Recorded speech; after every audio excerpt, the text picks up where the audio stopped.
नमस्ते बच्चों। आज हम कक्षा 10 के लिए समास लेकर आए हैं। इससे पहले भी आपने समास के एक वीडियो देखा था, जिसमें आपने देखा कि कर्मधारय समास और तत्पुरुष समास को कैसे किया जा सकता है। तो बच्चों, आप सभी का स्वागत है आपके अपने यूट्यूब चैनल पर। क्या आपको भी समास के प्रश्नों में यह समझ नहीं आता कि कौन सा समास द्वंद्व है और कौन सा द्विगु? क्या बोर्ड परीक्षा में समास के प्रश्न देखकर आप घबरा जाते हैं? तो चिंता की कोई बात नहीं। आज के इस वीडियो में हम सीखेंगे द्वंद्व समास और द्विगु समास को पहचानने का सबसे आसान तरीका, बिल्कुल सरल भाषा में और रोचक उदाहरणों के साथ।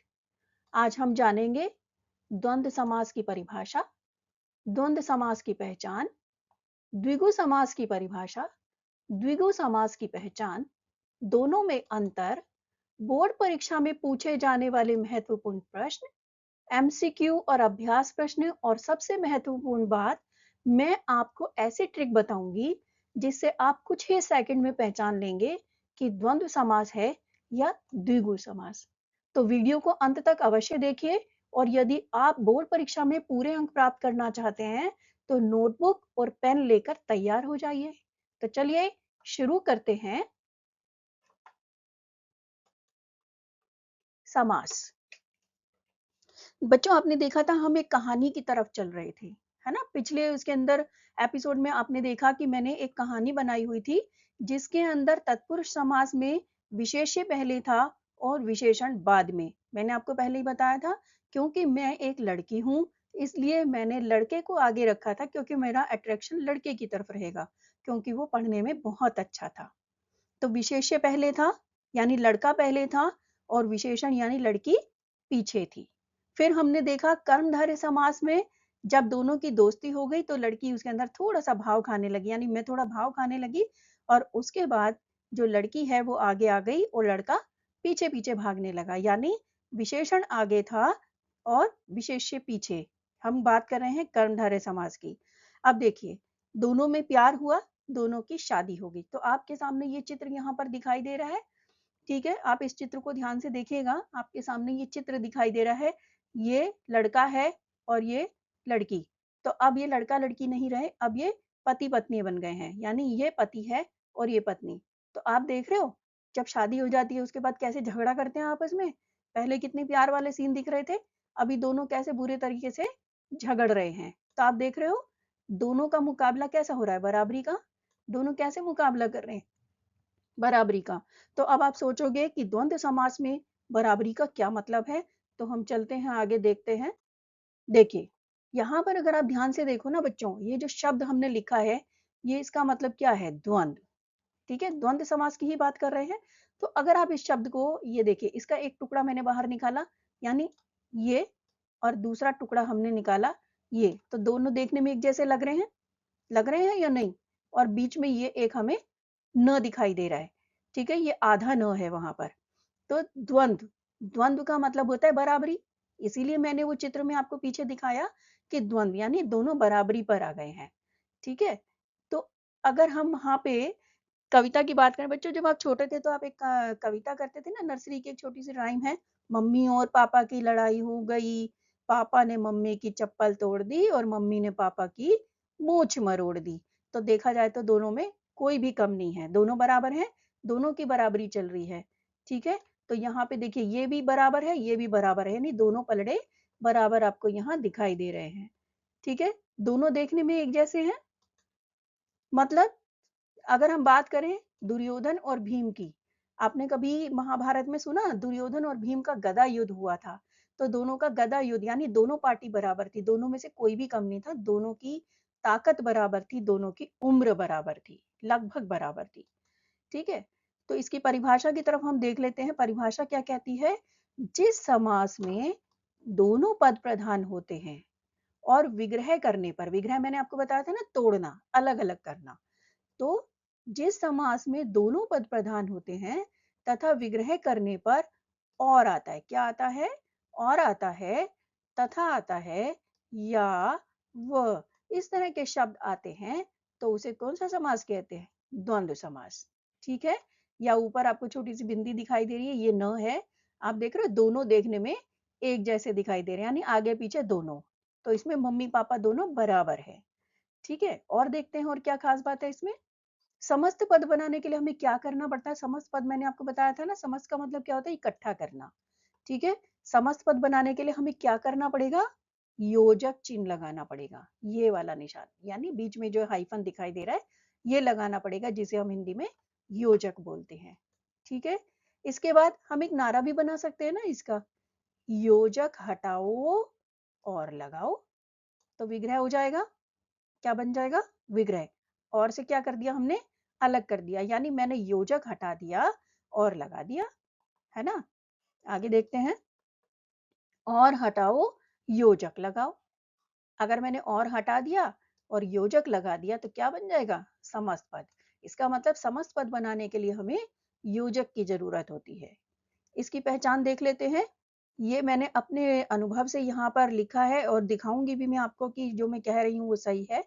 अधिकतर विलोम शब्द बनेंगे या फिर लिंग बदलो दिखाई देगा, यानी जब हम इनका विग्रह करेंगे या फिर आपके सामने समस्त पद दिखेंगे तो ज्यादातर आपको इस तरह से दिखाई देंगे।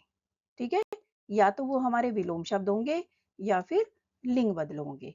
देखते हैं कैसे। देखिए उदाहरण देख लेते हैं। यहाँ पे हमने दिया माता पिता, दिख रहा है आपको? माता पिता, ये हमारा क्या है? समस्त पद है। किसकी वजह से दिखाई दे रहा है? हमें कैसे पता चल रहा है ये समस्त पद? ये देख रहे हो, ये योजक लगा हुआ है एक छोटा सा, तो ये क्या है? हमारा समस्त पद। क्या दिख रहा है हमको? ये क्या है? ये समस्त पद है ना। क्या चीज है बच्चों? ये समस्त पद।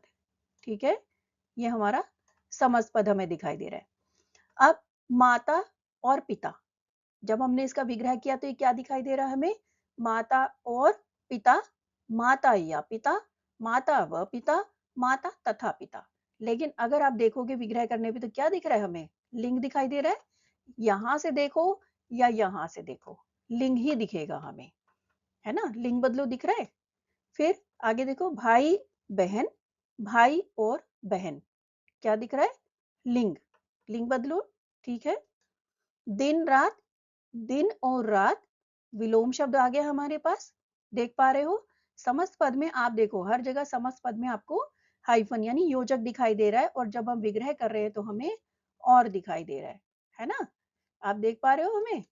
तो इस तरह की चीजें हमें दिखाई दे रही है यहाँ पे। अब आगे देखते हैं, इसके अंदर आगे क्या कहता है हमको? राजा रानी, राजा और रानी। आप देख रहे हो लिंग आ गया हमारे पास, यहाँ हमने और लगाया, और यहाँ पे समस्त पद में योजक दिखाई दे रहा है। फिर नर नारी, नर और नारी, जिसके अंदर हमें योजक दिखा, विग्रह किया तो और आया, और हमें पहचान में देखें तो लिंग दिखाई दे रहा है। आगे देखेंगे सुख दुख, आपको यहाँ योजक दिखाई दिया, जब हमने विग्रह किया तो और दिखाई दिया, और उसके बाद आपको विलोम भी दिखाई दिया। बच्चों यहाँ पर मैंने एक ही जगह आपको और या व तथा दिखाया है, लेकिन ये आप सब जगह यहाँ पे लगा सकते हैं, सब जगह लगा सकते हैं। आप किसी भी तरह से विग्रह कीजिए, लेकिन मैं आपको सजेस्ट करूंगी कि आप और से ही करें। यदि आप एक ही शब्द को चुन लेते हैं ना तो आपके लिए ज्यादा अच्छा हो जाता है।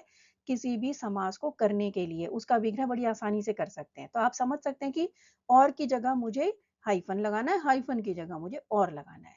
ठीक है, आगे चलते हैं।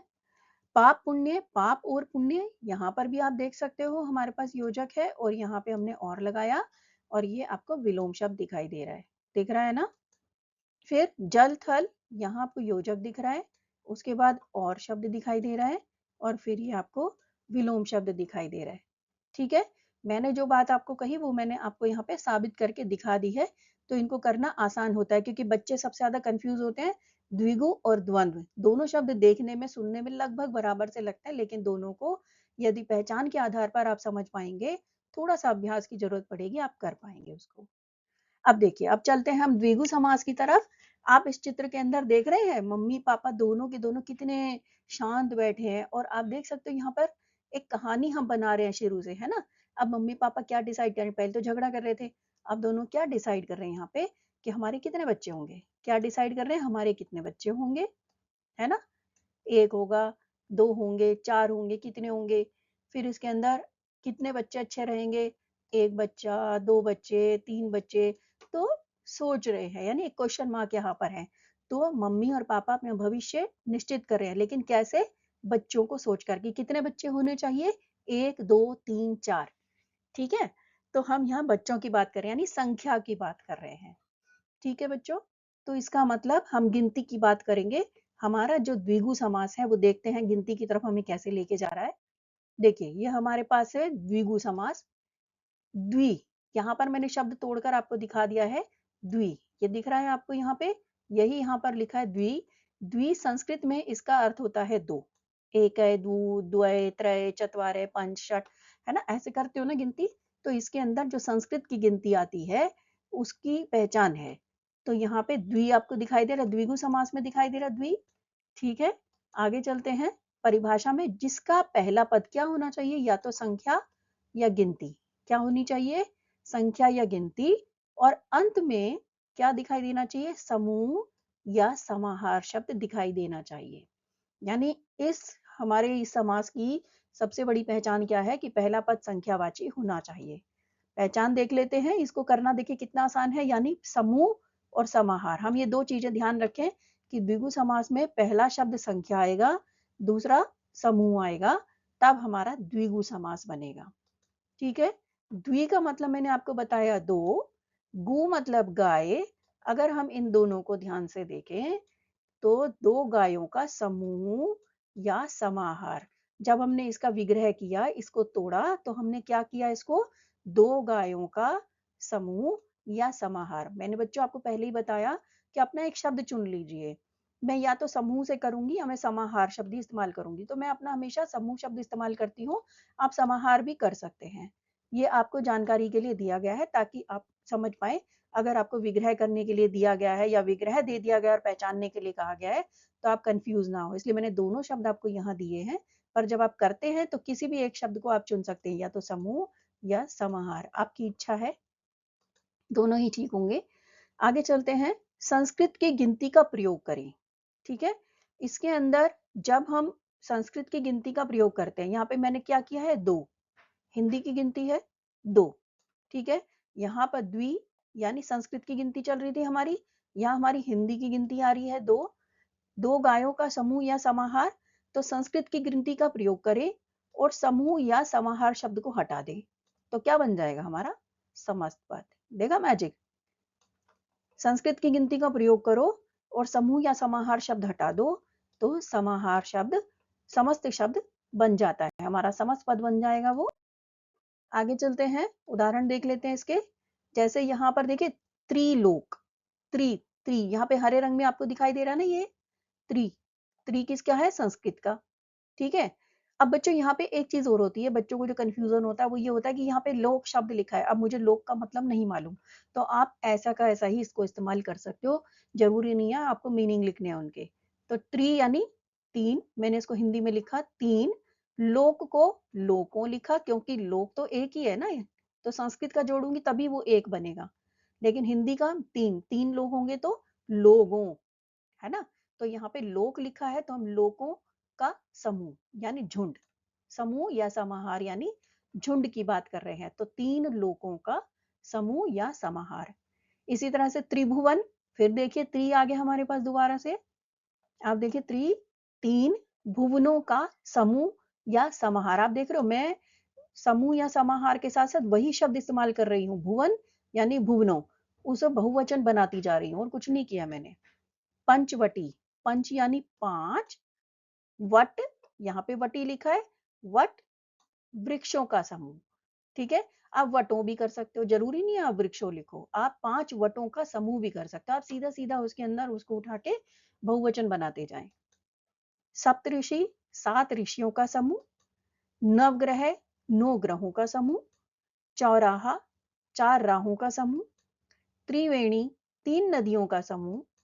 शताब्दी, आप देखो यहाँ पे शताब्दी आया है, शत, शत यानी 100, ठीक है? 100 वर्षों का समूह। और अब मुझे तो अब्दों का मतलब नहीं मालूम, तो अब्दों शब्द ही लिख सकते हो, अब्दों का मतलब 100 होता है, तो आप अब्दों शब्द ही लिख सकते हो, जरूरी नहीं है आपको वर्ष शब्द लिखना है। ठीक है? मैंने आपको बार बार बोला, उसी शब्द को उठाकर लिख सकते हैं। अष्टाध्यायी, अष्ट यानी 8 अध्यायों का समूह या समाहार, द्वि 2 पैरों का समूह या समाहार, त्रिशूल 3 शूलों का समूह या समाहार, पंचतंत्र 5 तंत्रों का समूह या समाहार, नवरत्न 9 रत्नों का समूह या समाहार, त्रिकोण 3 कोणों का समूह या समाहार। आप देख रहे हो सबके अंदर जितनी भी हरे रंग से आपको दिखाई दे रहा है सबके अंदर संस्कृत की गिनती है, और जितना आपको यहाँ पे लाल रंग से दिखाई दे रहा है ये सारी गिनती हिंदी की दिखाई दे रही है। हिंदी की गिनती है सारी, देख रहे हो आप, देख पा रहे हो सारी हिंदी की गिनती है, और अंत में सबके पीछे समूह या समाहार जोड़ा गया है। आगे चलते हैं। देखिए इसमें विशेष चीज मैं क्या बताने वाली हूँ, जो मैंने आपको कहा था ट्रिक्स की बात।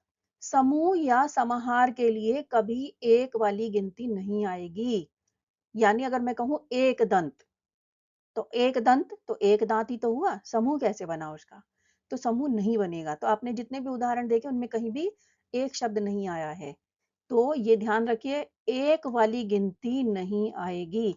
इसका मतलब हुआ कि 2 या 2 से अधिक की संख्या ही इस समास में आती है। बोर्ड परीक्षा में आने वाले प्रश्नों के प्रकार एक बार देख लेते हैं, किस प्रकार के प्रश्न पूछे जाते हैं। बहुवैकल्पिक प्रश्न आपके सामने। नवग्रह में कौन सा समास है? तत्पुरुष, कर्मधारय, द्विगु, द्वंद्व।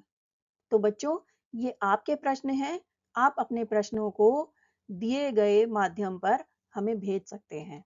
आगे देखते हैं माता पिता। माता पिता में कौन सा समास है? द्वंद्व, द्विगु, बहुव्रीहि, तत्पुरुष। ठीक है, जैसे नवग्रह में कौन सा समास हमें दिखाई दे रहा है? 9 ग्रहों का समूह। तो समूह शब्द किस में आता है? द्विगु में या द्वंद्व में? द्विगु। ठीक है, माता पिता में कौन सा समास आया है? द्वंद्व। ठीक, अब हम आगे चलते हैं। रिक्त स्थान भरिए। अगले प्रश्न का प्रकार मैं आपको दे रही हूं, रिक्त स्थान भरिए। द्विगु समास का पहला पद क्या होता है? संख्यावाची। द्वंद्व समास में दोनों पद प्रधान होते हैं। नर और नारी में द्वंद्व समास है। पंचवटी में 5 वटों का समूह यानी द्विगु समास। दाल भात का विग्रह होगा दाल और भात। और फिर अगला प्रश्न देख लेते हैं। द्विगु समास की परिभाषा उदाहरण सहित लिखिए। द्वंद्व समास की परिभाषा उदाहरण सहित लिखिए। और इसके साथ ही हम चलते हैं द्विगु समास और द्वंद्व समास में अंतर लिखिए, और कभी कभी इसके साथ साथ उदाहरण द्वारा अंतर भी पूछ लिया जाता है। तो बच्चों बोर्ड परीक्षा का अत्यंत महत्वपूर्ण प्रश्न जो हमारे सामने दिखाई देने वाला है, निम्नलिखित समस्त पदों का विग्रह करके समास का नाम लिखिए। तो ये इस तरह का एक प्रश्न हमारे सामने हमेशा आता ही है, आप देख लीजिए। हमेशा आप जितने भी सालों के प्रश्न पत्र उठाकर देखेंगे इस तरह का प्रश्न हमेशा आता है। त्रिलोक, पंचवटी, नवग्रह, माता पिता, भाई बहन, सुख दुख। तो आप देख रहे हैं इस तरह के प्रश्न हमारे पास आते हैं, तो आपको तो खुश होना चाहिए कि एक नंबर का प्रश्न तो हमें पता ही है ना। तो ये एक नंबर का प्रश्न यानी एक नंबर तो हमारे हाथ में है, तो हमें तो प्रश्न पहले ही पता है। तो बच्चों आज हमने द्वंद्व समास और द्विगु समास की परिभाषा, उसकी पहचान, उदाहरण तथा बोर्ड परीक्षा में पूछे जाने वाले प्रश्नों का अभ्यास किया। अब मुझे पूरा विश्वास है कि आप इन दोनों समासों में कभी भ्रमित नहीं होंगे।